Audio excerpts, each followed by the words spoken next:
ጤና ይስጥልን። ይህ ፋስት ዴይሊ ነው። ሰላምታችን በያላችሁበት ይድረስ እያልን በዕለቱ የተሰሙ ዋና ዋና ጉዳዮችን ወደ እናንተ ይዘን ቀርበናል። ቻናላችንን ሰብስክራይብ፣ ፕሮግራማችን ላይክና ሼር እንድታደርጉ እየጋበዝን የዕለቱን አበይት ዜናዎችን አስቀድመን እንጀምራለን።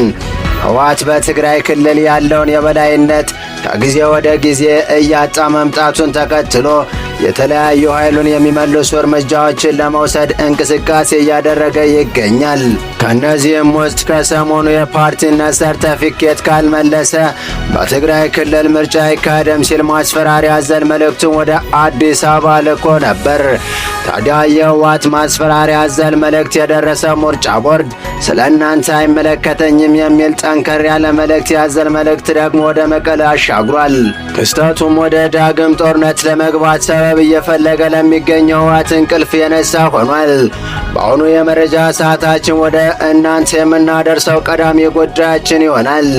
በሌላኛው መረጃችን ደግሞ ለብዙ ወጣትና ሴቶች ባሪያነት ስትቀርበው የነበረችውና ለብዙ የሥራ ዕድል የፈጠረችው በረከት ገበሬዋን የተመለከተ መረጃ እናገኛለን።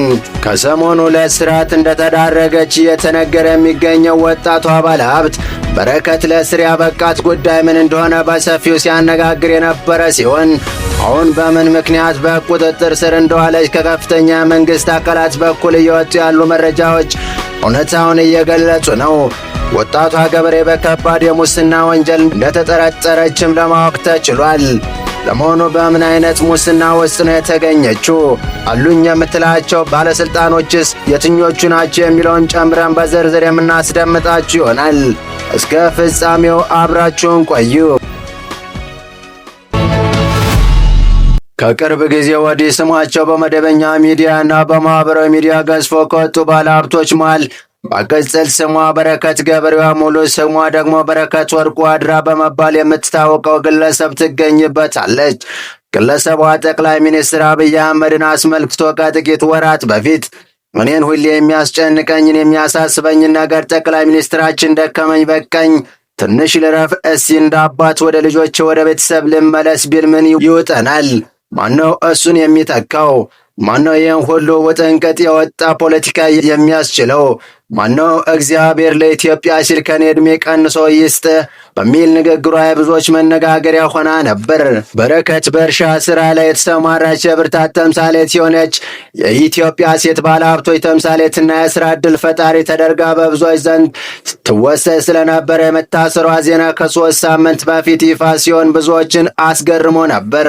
እስሩ ይፋ በሆነበት ቅጽበት አንዳንዶች በረከት ገበሬዋ እስር ቤት የገቡት በሹፌሯ ምክንያት በተፈጠረ ቃለ ችግር ነው፣ በቅርቡ ትፈታለች የሚል ማረጋጊያ የሚመስል መረጃ በማኅበራዊ ሚዲያ ላይ በስፋት ሲለቁ ተስተውለው ነበር። መሠረተ ሚዲያ በዚህ ዙሪያ ያደረገው ክትትል እንደሚያሳየው ግን ጉዳዩ ከሹፌርም ሆነ ከሌላ አካል ጋር የተገናኘ ሳይሆን ግለሰቧ በከባድ ዓመታት መፈጀና ረጅም ሰንሰለት ባለ የማጭበርበር ድርጊት ላይ ተሳትፋለች በሚል ተጠርጥራ መሆኑን አረጋግጧል። ዋናው ጉዳይ የግብርና ምርቶች የሚያመርተውና የሚያከፋፍለው ድርጅቷ ውስጥ ለበርካታ ሺህ ሰው በረከት ገበሬዋ የሸጠችው ሼር እንደሆነ ሚዲያዎችን ከመንግስትና ጉዳዮችን ከሚያውቁ ሌሎች የመረጃ ምንጮች አረጋግጧል። በመጀመሪያ 45 ሰዎች ገደማ ከፍተኛ መጠን ያለው ብር ይዛ ተሰወረችብን በሚል የተጀመረ ምርመራ ነበር። በኋላ ሲጠራ ለማየት እንደተቻለው በሼር ሽያጭ ዙሪያ የወጡ ደንቦችና በመተላለፍ ጭምር 2 የሽርክና ውሎችን ማዘጋጀት ስትሸጥ ተገኝታለች የሚሉት የመንግስት ምንጮች ናቸው። በዚህ መሰረት በመጀመሪያው ምድብ 1 ሚሊዮን ብር፣ በሁለተኛው ምድብ 500 ሺህ ብር በስፋት ሲሸጥ መቆየቱ ታውቋል። 45 ሰዎች የመጀመሪያዎቹ ሆኑ እንጂ ምናልባትም በመቶዎችና በሺዎች የሚቆጠሩ ግለሰቦች የድርጊቱ ሰለባ ሳይሆን እንዳልቀረ መረጃዎች ያሳያሉ። ይህም ከበርካታ 100 ሚሊዮኖች እስከ ሚሊዮኖች በዚህ መልኩ በግለሰቧ ሳይሰበሰብ እንዳልቀረ ተገምቷል። ስራው እንደ ፒራሚድ ስኪም ቀድመው ሼር የገዙ ሰዎች ሌሎች ሰዎችን እንዲያመጡ የማድረግ አካሄድ እንደነበረ አንዳንድ ጉዳዩን በቅርበት የተከታተሉ የመረጃ ምንጮች ያስረዳሉ። አንድ ቤተሰብ በ2፣ 3 እና 4 ሰው ስም ሸር የገዙ አሉ። ግለሰቡ ደግሞ ለዚህ አንዱና ዋናው ማሳመኛዋ ከመንግስቱ ጋር በቅርበት እንደምትሰራ መናገሯና ከባለስልጣናት ጋር አብራ የተሳሰራቸውን ፎቶዎች በስፋት መልቀቋ ነው ይላሉ። መሰረት ሚዲያ ገንዘባቸው ከከፈሉ ሰዎች እንዳትረዳው በረከት ገበሬዋ በተለይ ከጠቅላይ ሚኒስትር አብይ አህመድ ከደህንነት ቢሮ ኃላፊው አቶ ሬድዋን ሁሴንና ከፌዴራል ፖሊስ ኮሚሽን ጀነራል ደመላሽ ገብረ ሚካኤል ጋር የቅርብ ትውውቅ እንዳላት በስፋት ስትናገርና ህዝብን ለማሳመን ስትጠቀምበት ነበር። ከእርሻዎቿ የምታመርታቸው የግብርና ውጤቶች በቅናሽ ለህዝብ እንድታከፋፍል በሚል በሸር ስም ብዙ ሰው እንደ እኛ ገንዘብ ሰጥቷል።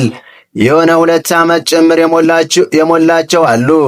ዓመት ያልፋቸው ሞልተዋል። ምንም እንቅስቃሴ ግን የለም የሚሉ አንዳንድ የድርጊቱ ሰለባ ከቅርብ ወራት ወዲህ ግለሰቧ ጭራሽ ተሰውራ እንደቆየችና በማህበራዊ ሚዲያ ብቻ ትታይ እንደነበር ይታወሳል። ሌላ ብቸኛዋ እንደተባለ የሚጠየቅ ግለሰብ ደግሞ በረከት ገበሬዋ የኢትዮጵያ የስልክ ቁጥራችን ጭራሽ በማጥፋት የአየርላንድ ሀገር ስልክ በሆነ ቁጥር ዋትሳፕ ላይ ብቻ አልፎ አልፎ ትገኝ እንደነበር ያስረዳሉ። በዚህ ድርጊት ተማለው ገንዘባቸው በብዛት የሰጡ ሴቶች እንደሆኑ የሚነገሩት ሌላኛዋ ምንጫችን ግለሰቧ የከፍተኛ ባለስልጣናት ስም ደጋግማ በመጥራት ሸር ገዢዎች ጥያቄ እንዲያነሱ ታደርግ እንደነበረ ያስረዳሉ። ከባለስልጣናት ጋር ግንኙነትና ቅርበት ሳለኝ የሚለውን የተጠመቀችበት ለሸር ሽያጭ ብቻ ሳይሆን ከማንኛውም ሰው ጋር አለመግባባት ውስጥ ስትገባ ጭምር ነበር። ባለስልጣናት የእሷ ማስፈራሪያ ነበሩ የሚሉ የመንግስት የመረጃ ምንጮች በዚህ ሁኔታ በርካታ ሌሎች ያልተደረሰባቸው ጉዳዮች አሁን ወደፊት እየመጡ መሆኑን ተናግረዋል። ለምሳሌ በኦሮሚያና በአፋር ክልል በኢንቨስትመንት ስም የወሰደቻቸው ትላልቅ ስፋት ያላቸው መሬቶች ጭምር በሽያጭና በማይታወቁ ውሎች ስማቸው ከበረከት ገበሬዋ ወደ ሌሎች ሲተላለፍ እንደነበር መረጃዎች ጠቁመዋል። በረከት ገበሬዋ የዛሬ 2 ዓመት የጠቅላይ ሚኒስትር አብይ አህመድ የመደመር ትውልድ መጽሐፍ በ50 ሺህ ብር ዩሮ ገዝታ ነበር። እንደዚህ አይነት ድርጊቶች በተለይ የሚፈጸመው ወንጀሎችን ለመሸፈን ሲውሉ ያስተውላል የሚሉት ምንጮች በቅርብ የኬንያ ሆቴል ባለቤትን በተመሳሳይ በቁጥጥር ስር መዋላቸውን አስታውሰዋል። በቀጣይ መረጃ ህወሓት ያልተካተቱበት ምርጫ በትግራይ አይካሄድም፣ ሰርተፊኬት ይመለስልኝ በማለት ይፋ ባደረገው ማሳሰቢያ ላይ ምርጫ ቦርድ አቋሙን ገልጿል። ከህወሓት ጥያቄ ጋር ተያይዞ የተነሳ ሀሳብ ባለው ጉዳይ ምርጫ ቦርድ ምላሽ ሰጥቷል። በብሔራዊ ምርጫ ቦርድ ከህጋዊ የፖለቲካ ፓርቲነት የተሰረዘው ህወሓት በህገወጥ መንገድ እገዳ እንደተጣለበትና በቀጣይ እሱን የማያካትት ምርጫ ለማካሄድ እቅድ አለ ሲል መክሰሱ ይታወሳል። ህወሓት ይህን ያለው ባለፈው ወር የማዕከላዊ ኮሚቴ ስብሰባ ማድረጉን ባመለከተበት መግለጫ ላይ ነው።